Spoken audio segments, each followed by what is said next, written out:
The stakes are getting very high for the presidential election and for the future of President Biden, looking so miserable, both first going up the stairs into the aircraft and then coming down in such a wobbly way. I mean, he's seriously not well. He's got COVID, but he's not well. And former President Barack Obama has now reportedly expressed concerns about Joe Biden's viability as a Democratic nominee in the upcoming election. Obama has previously been a steadfast supporter of Biden and suggested that Biden should seriously consider stepping aside, given his age and his recent health issues. And this sentiment is echoed by other prominent Democrats, including Senate Majority Leader Chuck Schumer, former House Speaker Nancy Pelosi, who fear that Biden's continued candidacy jeopardizes not only the presidency but also the party's chances in Congress. And if Biden were to step down, Vice President Kamala Harris is the most obvious successor due to her current role and the logistic advantages of keeping her on the ticket, but she is also effectively tarred by association and particularly by the Biden-Harris ticket's aggressive language towards Trump, given the Trump assassination attempt. Their language now looks bad, and the pulling of advertising is perhaps not sufficient to dampen down that issue. I can think of the LBC comment to give it a shot. But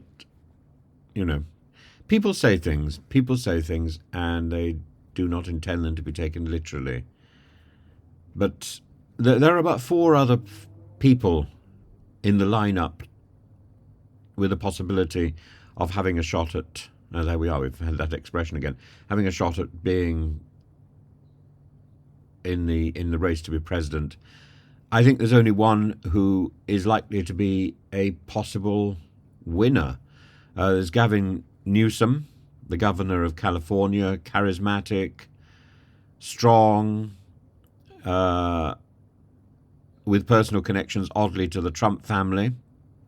That may pose problems. Gretchen Whitmer, the governor of Michigan, popular, experienced, seen as a strong candidate, particularly for the younger generation. Maybe she's somebody to be bringing on for the next time.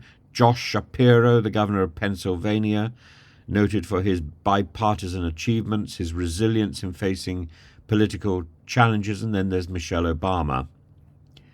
And despite widespread speculation and her popularity, she's consistently denied any interest in running for office, making her candidacy highly unlikely. George Clooney is another, of course, but both of these, although top billing and high pulling factor, name recognition, they say they're not in the running. Other potential candidates include the Transportation Secretary Pete Buttigieg, Maryland Governor Wes Moore, Illinois Governor Pritzker, Kentucky Governor Andy Beshear. But the final decision hinges on Biden, who has publicly committed to running, unless faced with significant health issues and given medical advice. The upcoming days are crucial as the Democrats assess their strategy and the potential for a dramatic shift in the nomination process.